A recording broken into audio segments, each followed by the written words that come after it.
The crisis management bunker looked like someone had designed it for withstanding nuclear war, which, Lena supposed, was probably the point when dealing with Deathworld predators. She dropped her duffel bag on the floor with a thud that made 3 of the alien handlers flinch. "So," she said, looking around at the tactical displays, the armed guards, and the 6-inch-thick reinforced viewing windows. "You're telling me a teenage predator has insomnia and you called the military?" The lead handler, a being named Krevix, who had 3 arms, purple chitin plating, and the energy of someone who hadn't slept in a week, stared at her with compound eyes that reflected way too much stress. "This is not insomnia," Krevix said, his translator rendering his voice with military precision. "This is a critical behavioral degradation event threatening facility integrity and potentially spawning a cascade failure across the entire conservation program." Lena blinked. "He can't sleep and he's cranky about it. He has breached containment 6 times, injured 4 handlers, destroyed 3 reinforced enclosures, rejected all sedation protocols. Teenage rebellion." Krevix's mandibles clicked in, what Lena was pretty sure was frustration. "Xenobiologist Kowalski, we did not bring you halfway across the sector to minimize the severity of... You brought me halfway across the sector because 6 other specialists quit," Lena interrupted, pulling out her datapad. "And because I'm the only person who bothered to read the actual behavioral literature on Vrynn instead of just the military threat assessments. One of the other handlers, this one, with 4 arms and bioluminescent markings that were currently flashing anxious yellow, leaned forward. The literature clearly states that adolescent Vrynn males exhibit hyper-aggressive territorial behavior and require isolation protocols to prevent. The literature is written by people who've never actually spent time with them," Lena said. "You know what I did before this? 15 years in animal behavioral rehabilitation. You know what I learned? Animals don't read the manual." Krevix pulled up a holoscreen. "We have followed the 47-point protocol for Subject Apex 9 exactly. Chemical sedation at intervals specified by xenobiological consensus. Isolation chambers calibrated to species standard parameters. Physical restraint systems rated for twice his mass index. Nothing works." Lena stopped scrolling through her datapad. "I'm sorry, did you just say Subject Apex 9? That is his designation, yes. You gave him a designation instead of a name." She looked up. "That's your first problem." The handler with the bioluminescent markings, whose name badge read Specialist Vrynn OK, made a sound like air escaping a tire. "Vrynn conservation specimens do not require individualized nomenclature.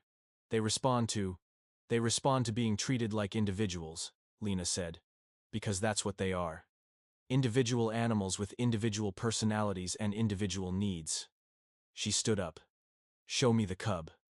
The entire bunker went quiet. "Now?" Krevix said. "No, next Tuesday." "Yes, now. He is currently in an agitated state. Proximity protocols require... I know what proximity protocols require. They require common sense, which apparently is in short supply around here." Lena grabbed her bag. "Show me the cub, or I'm getting back on the shuttle, and you can explain to Galactic Command why the 7th Specialist walked out." 5 minutes later, she was standing in front of a reinforced barrier that could probably withstand a tactical strike, looking at the most stressed-out adolescent predator she'd ever seen. The Vrynn cub was pacing. Not hunting, pacing. Back and forth, his movements jerky and agitated. His fur was bristled, ears pinned back, tail lashing. Every few seconds he'd stop, sniff the air, then resume pacing. "He's preparing for territorial assault," Krevix said, reading from a tactical assessment on his datapad. "Note the elevated hackle response and threat display posturing." Lena watched the cub complete another lap. "He's anxious, and probably bored. That assessment contradicts. Look at his eyes." She pointed. "See how they're tracking everything? He's not focusing on any potential threats. He's just looking for something. Anything interesting." The cub completed another lap. "How long has he been like this?" 48 hours since his last rest period." "And before that?" 72 hours. "So he's exhausted, overstimulated. and you've got him in a sterile box with nothing to do and nobody to interact with. Lena turned to Krevix. Yeah, I'd be tearing things apart too. The protocol specifically requires I need to go in there. Every alarm in the bunker didn't go off, but only because Lena was pretty sure Krevix's expression of pure horror had short-circuited the system. That is absolutely not. I need to observe his behavior up close. I need to see how he responds to non-threatening stimuli. I need to. You will be killed. Lena looked at the cub, still pacing, still agitated, still very clearly just a scared, tired kid who didn't know what to do with himself. No, I won't. Subject Apex 9 has injured every handler who has attempted direct contact. His bite force exceeds. I've been bitten by worse. She started walking toward the enclosure entrance. Open the door. This requires authorization from. Open the door. Or. I walk. The entire facility went into lockdown. Alarms screamed. Lights flashed red. Handlers scrambled into observation positions behind reinforced barriers. Someone activated the emergency medical team. Lena was pretty sure she heard someone praying to a deity whose name didn't translate. Krevix's voice crackled through the intercom, tight with barely controlled panic. Xenobiologist Kowalski, you have not equipped any protective gear. You are not following any containment protocols. You are violating 43 separate safety regulations and I'm going in anyway, Lena said, watching the airlock cycle. So either shut up and let me work, or keep talking and distract me. Your choice. The inner door opened. The cub's head snapped around. For a moment, they stared at each other, 90 kilos of adolescent death world predator, and one extremely tired human woman who'd skipped lunch and was really looking forward to dinner. Then the cub charged. He covered the distance in 3 bounds, claws extended, fangs bared, moving like a guided missile with anger management issues. Lena didn't move. The cub skidded to a halt half a meter away, spraying dust and debris. His nose twitched. His ears swiveled forward. He sniffed her once, twice, his entire body tense and coiled. Then he sat down. Lena slowly lowered herself to the floor, cross-legged, keeping her hands visible and relaxed. The cub tilted his head. Hey there, Lena said quietly. Rough couple of days, huh? The cub took a step forward, then another. His nose was working overtime, processing information, trying to figure out what this strange, calm creature was. Lena held perfectly still. The cub sniffed her hand, her arm, her shoulder. Then, with the kind of deliberate caution that would have been hilarious if it wasn't so heartbreaking, he climbed into her lap. All 90 kilos of him. He turned around twice, like a dog settling into a favorite spot, then flopped down with his head on her chest, and fell asleep. Just like that. Alarms were still screaming. Somewhere in the observation bunker, Lena was pretty sure someone was having a breakdown. The emergency medical team was probably standing by with defibrillators and last rites. And Lena was sitting on the floor of a reinforced enclosure with a death world predator drooling on her shirt, thinking about whether the station cafeteria had that weird blue pasta she'd tried last week. The cub started snoring. Through the intercom, Krevix's voice emerged as a strangled whisper. What did you do?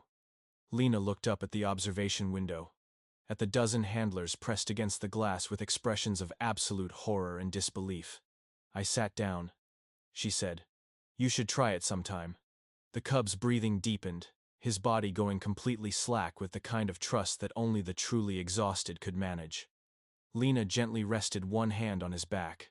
Also, she added, his name is Trouble, because that's clearly what he is. In the observation bunker, someone fainted. The cub slept on. And Lena wondered, not for the first time, how the galaxy had managed to survive this long when nobody seemed to understand the basic concept of just being nice to animals. This was going to be a long assignment. Lena had been at the facility for exactly 16 hours when Krevix informed her, with the tone of someone delivering news of a terminal illness, that facility command would like to speak with her immediately. About what? Lena asked, watching Trouble demolish his breakfast with the enthusiasm of someone making up for lost time. About the situation. What situation? Krevix gestured helplessly at Trouble, who had paused mid-chew to look up at Lena with what could only be described as adoration. That situation. He's eating. That's good, right? He's eating because you're present. The moment you leave visual range, he stops. So I won't leave visual range. Xenobiologist Kowalski, you cannot remain in proximity to subject apex to the specimen indefinitely. You require rest periods, nutritional intake, hygienic facilities. His name is Trouble, Lena said. And yeah, I'm aware I need to sleep and eat and shower. Thanks for the reminder. Trouble finished his meal and immediately trotted over to lean against her leg, making a sound somewhere between a purr and a growl that Lena had decided meant content. Krevix's bioluminescent stress patterns were doing things that probably required medical attention. He follows you. Yep. Everywhere. That's what follows you everywhere generally means. Yeah. This is not standard Vrynn behavior. Lena scratched. Trouble behind the ears. He leaned into it, eyes half closed. Maybe your standards are wrong. The meeting with Facility Command went about as well as expected, which is to say it was a disaster of galactic proportions involving a lot of shouting, approximately 47 citations of regulations Lena hadn't read, and one memorable moment when Trouble growled at the station commander and the entire room evacuated. This is an unprecedented security risk. Commander Veltros bellowed from behind a reinforced barrier, his 6 legs trembling with either rage or terror. Possibly both. You have created a dependency relationship with a Class 9 predator. This violates every established protocol for, I created a well-adjusted adolescent. Lena interrupted. You created a neurotic mess by treating him like a weapon instead of a kid. He is not a kid. He is a specimen of, he's 16 months old, which in Vrynn development is basically a moody teenager. He needs structure, socialization, and someone who doesn't act terrified every time he moves. She looked down at Trouble, who was sitting at her feet looking extremely pleased with himself. Right now, that someone is me. This cannot continue. Then fix it. Get him some enrichment, some socialization with other Vrynn. Some handlers who don't treat every interaction like defusing a bomb. Lena crossed her arms. Until then, yeah, I'm what he's got. Veltros's mandibles worked silently for a moment. We will attempt reintegration protocols. Without your presence. Good luck with that. They tried the separation 6 hours later. The sound of Trouble's howling could be heard 3 decks away. Lena sat in her assigned quarters, a sterile box that made prison cells look cozy, listening to the increasingly frantic status updates crackling through the intercom. Subject has breached primary containment. Deploying secondary barriers. Secondary barriers are insufficient. He's tertiary containment engaged.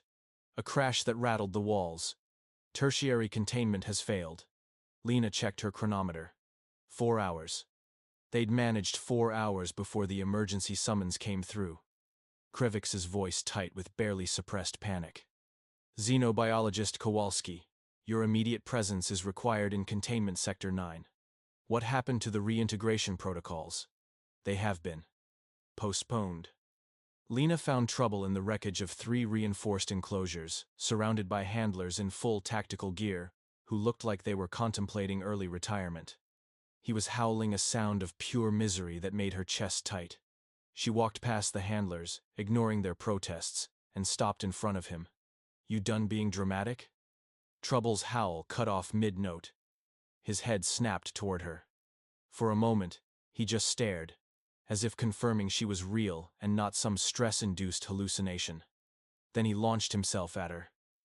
90 kilos of predator hit her at full speed, nearly knocking her over.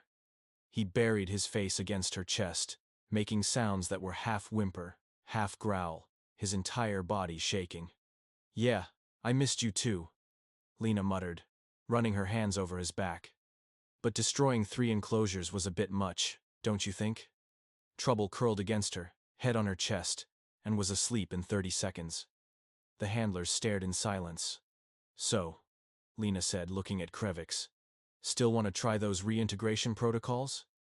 The xenobiologist arrived the next morning with an entire team of researchers, enough scanning equipment to stock a small lab, and the kind of academic arrogance that made Lena's teeth hurt. His name was Thelvin, and he was a crystalline species that refracted light in ways that were either beautiful or deeply annoying depending on whether you'd had your morning meal yet. Lena hadn't, so she was firmly in the annoying camp. Fascinating, Thelvin said, circling Lena and Trouble like they were a museum exhibit. Trouble, for his part, was attempting to nap while simultaneously keeping one eye on the strange, glowing alien invading his space. Absolutely fascinating. The pheromonal dependency cascade must be operating at unprecedented levels to create such a profound behavioral modification in a species known for aggressive independence. Or, Lena said, he's a scared kid who needed someone to act like they're not afraid of him. Thelvin's crystalline structure made a sound like wind chimes being strangled.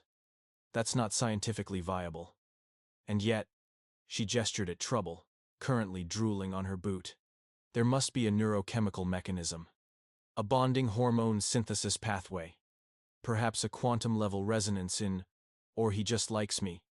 Species-level behavioral patterns do not shift based on individual preference without underlying biological imperatives.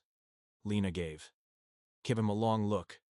Have you ever actually worked with animals, or do you just write papers about them? Thelvin drew himself up to his full height, which was considerable. I have published 43 peer-reviewed studies on death-world predator psychology. That's not what I asked. The feeding incident happened that afternoon. Trouble, apparently deciding that traumatizing the handlers was his new favorite hobby, had refused to eat for 8 hours. The handlers had tried feeding protocols A through Z, including some creative combinations that Lena was pretty sure violated several health codes. Nothing worked. Lena walked into the feeding area, saw the handlers standing around looking panicked, and sighed. She pulled out the sandwich she'd grabbed from the cafeteria, some kind of protein paste between synthetic bread that tasted vaguely like regret, and sat down on the floor. Trouble immediately trotted over and flopped beside her. Lena took a bite of her sandwich. Trouble looked at his untouched food bowl, then at Lena, then back at the bowl. Then he started eating. The handlers practically vibrated with confusion. What did you do? Krevix demanded. What command did you give? What pheromonal trigger did you? I modeled eating behavior, Lena said around a mouthful of terrible sandwich. It's basic animal psychology. He sees me eating. He understands it's safe to eat. You people really need to read some actual behavioral literature instead of just threat assessments. Thelvin was furiously taking notes. Trouble finished his meal and put his head in Lena's lap. This is impossible, Thelvin muttered. Vrynn don't imprint. They don't form attachments outside pack structure. They don't do a lot of things, Lena interrupted. Until someone actually treats them like living creatures instead of research subjects. The emergency directive arrived that evening. Lena was reading it for the third time, trying to figure out if it was a joke or if Galactic Command had actually lost their collective minds, when Krevix appeared at her door. You've read it, he said. It wasn't a question. Oh, I've read it. She held up the datapad.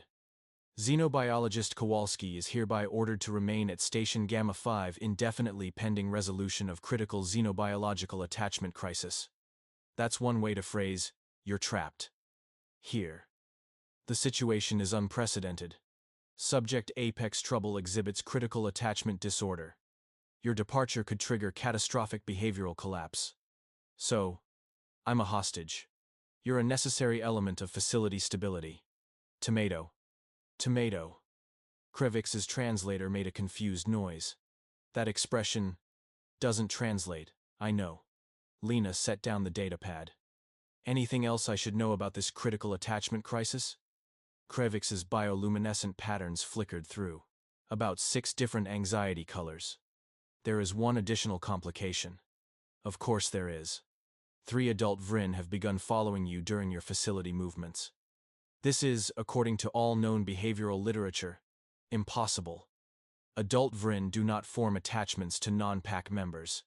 They do not tolerate proximity to unknown species. They do not. Let me guess. Lena interrupted. They don't do a lot of things until I show up and suddenly they do them anyway. Precisely. Lena looked past him into the corridor, where 3 massive shadows were definitely lurking just outside visual range. She'd noticed them this morning but had assumed they were guards. Apparently not. Great, she said. So I've accidentally adopted 4 Vrynn predators, and I'm not allowed to leave. This is going fantastic. Trouble, curled up on her bunk with his head on her pillow, snored peacefully. Krevix shifted his weight nervously. Galactic Command is dispatching additional xenobiologists to study the phenomenon. They're calling it the most significant breakthrough in predator psychology in galactic history. They're calling it that because they don't understand basic animal behavior. Lena rubbed her temples. This is going to get worse before it gets better, isn't it? Almost certainly. Fantastic. From the corridor, one of the adult Vrynn made a sound somewhere between a growl and a purr. Lena had the distinct feeling her life had just gotten very, very complicated. The footage went galactic in less than 48 hours. Someone, Lena suspected one of the junior handlers who'd been recording scientific documentation, had uploaded security recordings to the galactic net. Within a day, every major news outlet in known space was running the story of the human who tamed Vrynn. Lena watched the headlines scroll past on her datapad, while stepping over 200 kilos of sleeping apex predator to get to her. Morning meal. Predator whisperer achieves impossible. Breakthrough. Human creates unprecedented security risk with death world species. Is this the future of conservation, or a disaster waiting to happen? They're calling you a security threat, Krevix said from the doorway, careful not to actually enter her quarters where 3 adult Vrynn had taken up permanent residence. I've been called worse, Lena said, navigating around another Vrynn sprawled across her floor. Trouble was on her bed, head on her pillow, snoring. Did you need something, or are you just here to update me on my terrible reputation? The handlers are requesting immediate intervention. The adult Vrynn refused to leave your quarters. This violates every protocol regarding specimen containment and their pack animals. I'm pack now. Deal with it. That is not scientifically. Krev, I say this with respect. I don't care. She grabbed her food ration and headed for the door. All 3 adult Vrynn immediately stood and followed. See? Pack behavior. It's almost like they're doing exactly what their species has evolved to do. Krevix pressed himself against the wall as the Vrynn filed past. This is unprecedented. So, you keep saying. The interview request came from Galactic News Network, and Lena tried to decline on the grounds that she was busy, and also didn't care. But Commander Veltros made it very clear that cooperation was mandatory for facility funding considerations.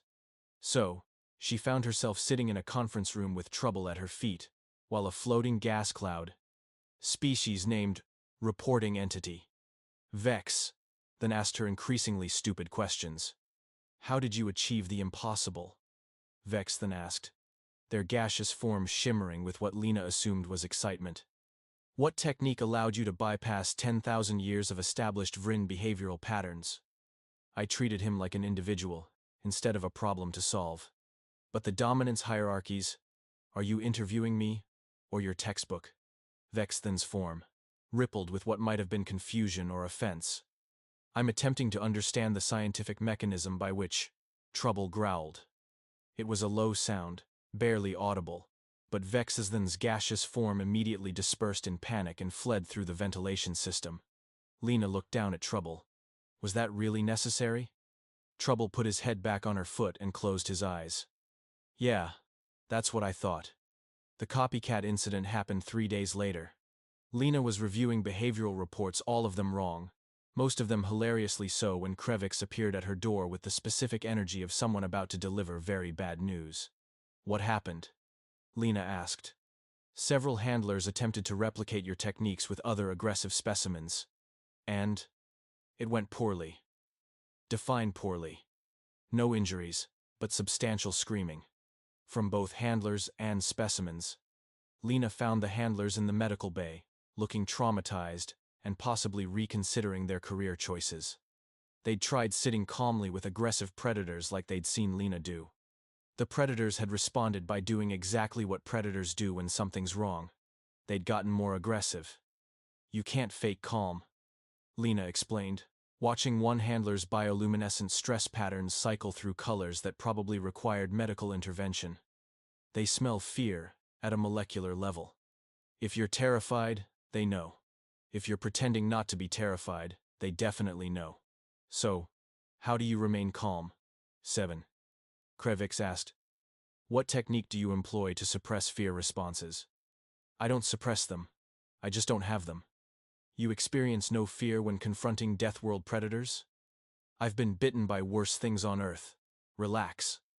The handlers exchanged looks that suggested they were adding, humans are insane, to their running theories about her.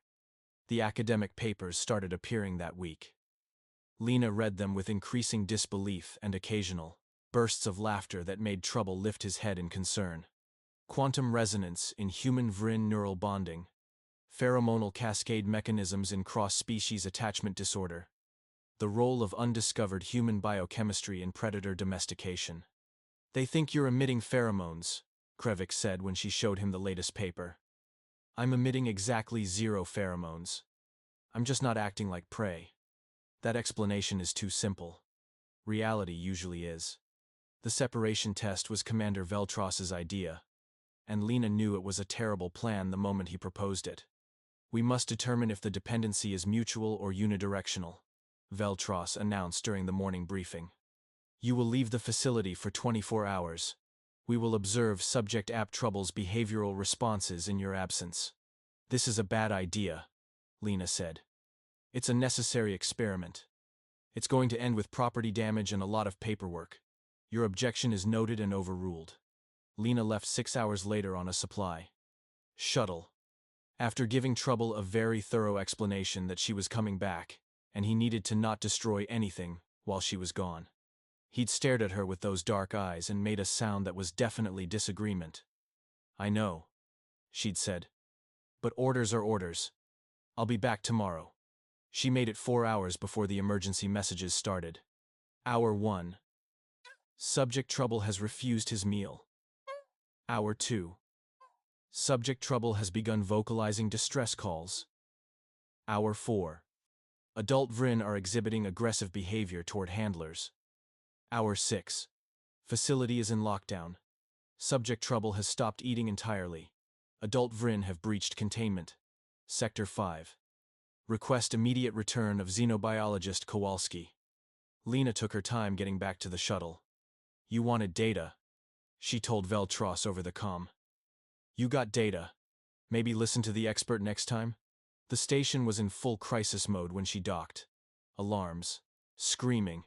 Handlers running. Someone was shouting about evacuation protocols. Where is he? Lena asked Krevix, who looked like he'd aged about 10 years in 6 hours. That's the problem, Krevix said. We don't know. They found him at the main airlock. Or rather, they found the entire security team standing at a very safe distance from the main airlock, where Trouble was sitting perfectly still, staring at the door. How long has he been there? Lena asked. 5 hours, one of the security team said, their 3 eyes wide with terror. He escaped containment, walked through 4 security checkpoints, and sat down there. He hasn't moved, won't respond to commands, won't accept food. Just waiting.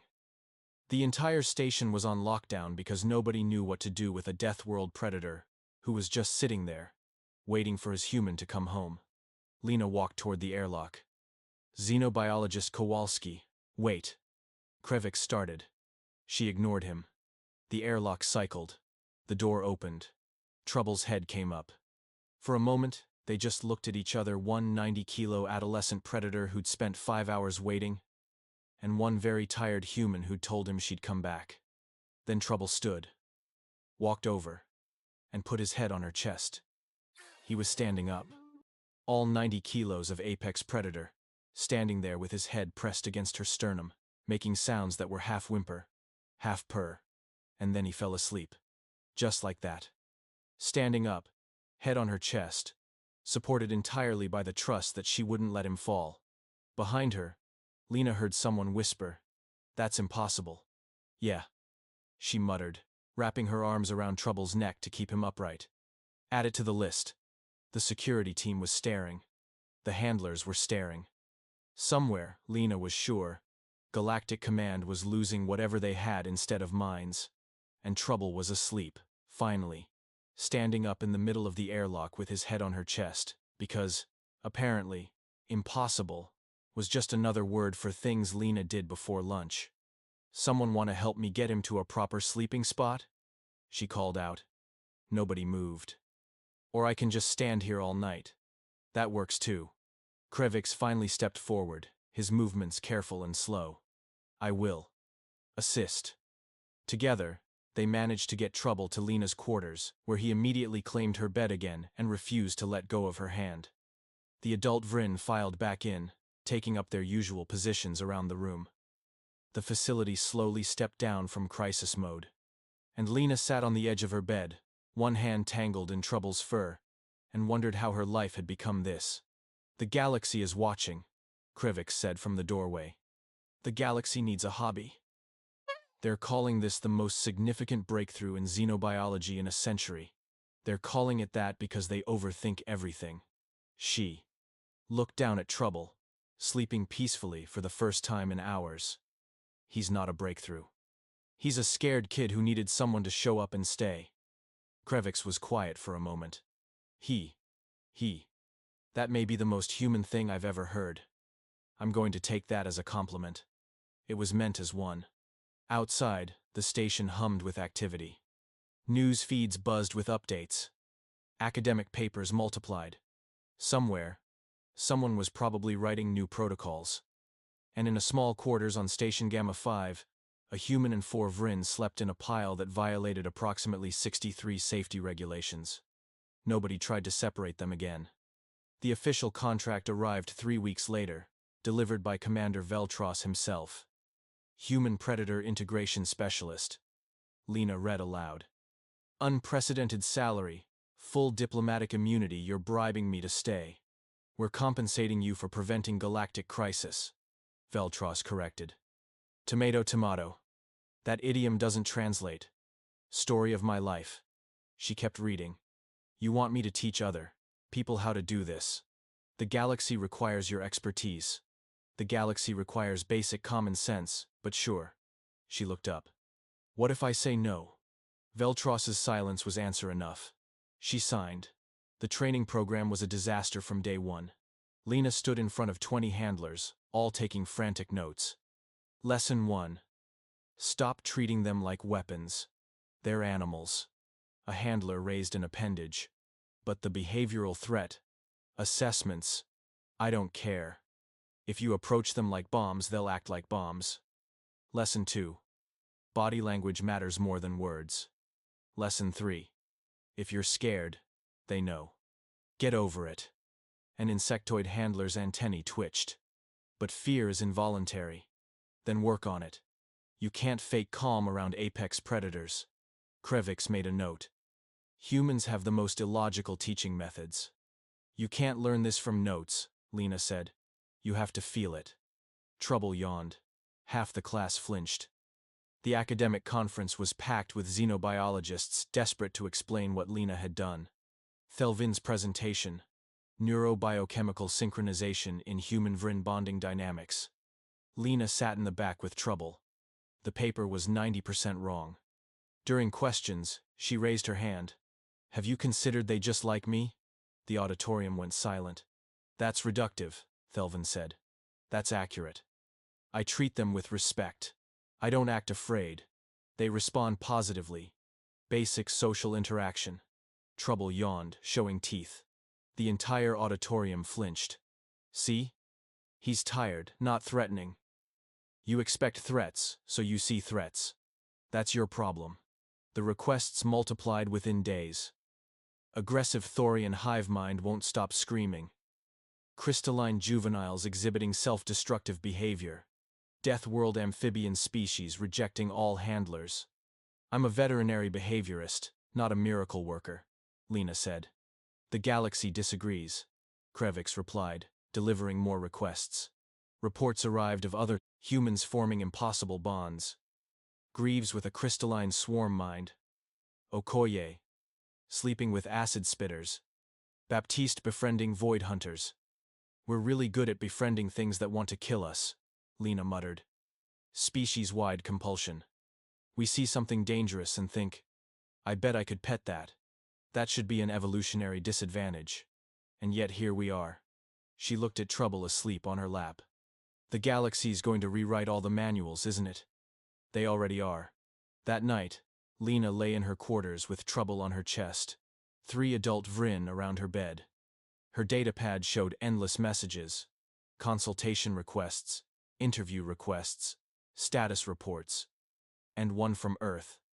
Her old supervisor. Saw you on Galactic News. Not surprised. Proud of you. Lena smiled and closed the datapad. Trouble shifted, content. The big female Vrynn boss checked their perimeter, then slept. I came here to consult on one aggressive cub, Lena whispered. Now I'm leading a galactic revolution in predator psychology, and all I did was treat him like he had feelings instead of protocols. Trouble snored. The galaxy is doomed if this is revolutionary. Her datapad pinged. Another facility. Another impossible case. She looked at Trouble, sleeping peacefully with his head on her chest. What do you think, buddy? Want to go terrify some more aliens? He snored louder. That was a yes. Outside, the stars burned cold. Inside, a human and 4 apex predators slept in a pile that made perfect sense to no one except them. Somewhere in the galaxy, another human was making friends with another impossible creature. Because that's what humans did. They saw something dangerous, something feared, something logic said to avoid. And they sat down and said hello. The galaxy was learning. Slowly. And Lena had a feeling this was just the beginning.